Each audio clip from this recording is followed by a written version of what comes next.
2028ಕ್ಕೆ ನಾನೇ ಸಿಎಂ ಎಂಬ ಸತೀಶ್ ಜಾರಕಿಹೊಳಿ ಅವರ ಹೇಳಿಕೆ ವಿಚಾರ. ನಾನೇ ಅಭ್ಯರ್ಥಿ ಸಿಎಂದು 2028ಕ್ಕೆ ಅಂತ ಸತೀಶ್ ಜಾರಕಿಹೊಳಿ ಅವರು ಮಾತಾಡಿದ್ರಲ್ಲ, ಈ ವಿಚಾರಕ್ಕೆ ಸಂಬಂಧಪಟ್ಟಂತೆ ಅವರು ಒಬ್ಬರೇ ಅಂತ ಹೇಳಿಲ್ಲ, ನಾನು ಆಕಾಂಕ್ಷಿ, ನಾನು ಅಭ್ಯರ್ಥಿ ಇದ್ದೀನಿ ಅಂತ ಹೇಳಿದ್ದಾರೆ ಅಷ್ಟೇ.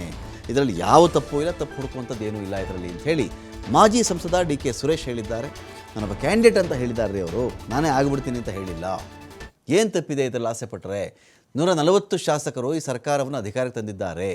140 ಜನ ಗೆದ್ದಿದ್ದಕ್ಕೆ ಅಲ್ವೇನ್ರಿ ಸರ್ಕಾರ ಅಧಿಕಾರಕ್ಕೆ ಬಂದಿರೋದು. ಸರ್ಕಾರ ಎಷ್ಟು ಕಷ್ಟಪಟ್ಟು ಬಂದಿದೆ ಅಂತ ಮೊದಲು ಎಲ್ಲರೂ ಅರ್ಥ ಮಾಡ್ಕೊಳ್ಬೇಕು, ಅರ್ಥ ಮಾಡಿಕೊಂಡೇ ಮಾತನಾಡಬೇಕು ಅಂತ ಕೂಡ ಡಿ.ಕೆ. ಸುರೇಶ್ ಹೇಳಿದ್ದಾರೆ. ಅವ್ರು ಹೇಳಿದ ಮೇಲೆ ಆಯ್ತು ರೀ, ನಾನೇನು ಹೇಳೋದು ಅಂತ ಪರಮೇಶ್ವರ್ ಅವರು ಹೇಳಿದ್ದಾರೆ. ಅಂದರೆ ಈ ವಿಚಾರದಲ್ಲಿ 140 ಜನ ಶಾಸಕರು ಅವರೆಲ್ಲ ಗೆದ್ದಿದ್ದಕ್ಕೆ ತಾನೇ ಒಂದು ಸರ್ಕಾರ ಅಂತ ಬಂದಿರೋದು. ಇದೀಗ ಈ ವಿಚಾರದಲ್ಲಿ ಗೊಂದಲಗಳು ಬೇಡ, ಎಲ್ರಿಗೂ ಆ ಕಷ್ಟಗಳು ಅರ್ಥ ಆದರೆ ಸಾಕು ಅಂತೇಳಿ ಒಂದು ಕಡೆ ಸುರೇಶ್ ಅವರು ಮಾತಾಡಿದ್ದಾರೆ, ಒಂದು ಕಡೆ ಈ ಕಡೆ ಪರಮೇಶ್ವರ್ ಅವರು ಹೇಳಿದ್ದಾರೆ. ಇಲ್ಲ ಅದನ್ನು ನಾವು ಯಾವಾಗ ಕ್ಲೇಮ್ ಮಾಡೇ ಇಲ್ಲ, ನಾವು ಒಂದು ವೇಳೆ ಅವಕಾಶ ಸಿಕ್ಕರೆ ಇಲ್ಲ ಅಂಥ ಅವಕಾಶ ಬರೋಲ್ಲ. ಇದ್ದಾರಲ್ಲ ಮುಖ್ಯಮಂತ್ರಿಗಳು ಇದ್ದಾರೆ.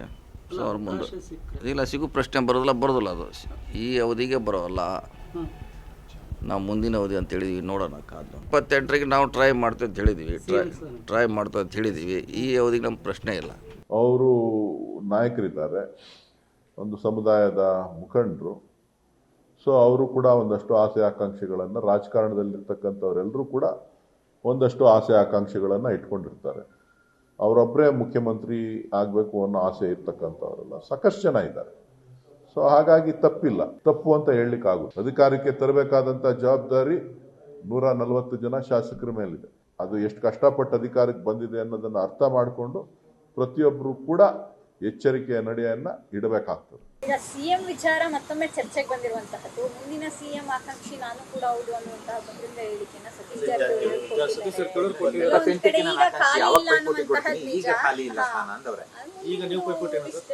ಈಗ ಅವ್ರು ಹೇಳಿದ್ದಾರೆ ಅಂದ್ಮೇಲೆ ಮುಗೀತಲ್ಲ, ಇನ್ನೇನು.